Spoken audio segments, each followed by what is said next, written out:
Chapter 8. Cosimo de' Medici. The power behind Florence. Florence in the 15th century had no king. It had no duke. It was proudly a republic. And yet, for 3 decades, one man became so powerful that almost nothing important happened without considering what he wanted. His name was Cosimo de' Medici. Cosimo inherited the Medici banking fortune after his father, Giovanni, died in 1429. But Cosimo understood something fundamental about Florence. If you wanted power, don't look like a ruler.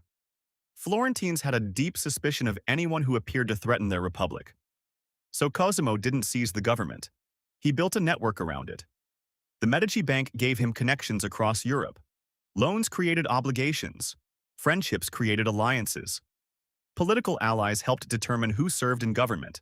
And Medici money supported projects throughout Florence.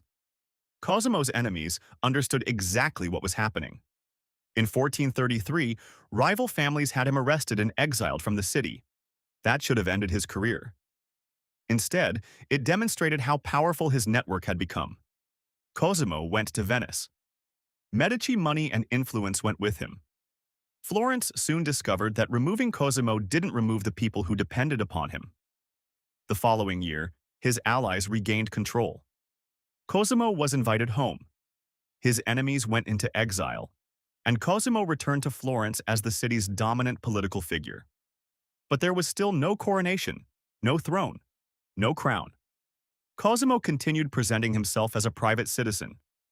Behind the scenes, however, Medici influence helped shape elections, appointments, alliances, and foreign policy. And Cosimo used his wealth for something else: ideas. He collected ancient Greek and Roman manuscripts. He supported humanist scholars. He patronized artists, including Donatello. He commissioned architecture from Brunelleschi. He supported libraries, churches, and monasteries. His palace became a meeting place for politicians, scholars, and artists.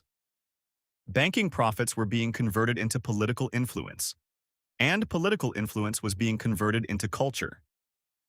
Cosimo wasn't doing this simply because he loved art. Patronage also created prestige. Every building, painting, sculpture, and public gift reminded Florence that the Medici were useful. That was part of Cosimo's genius. He made his family's power difficult to separate from the prosperity of the city itself.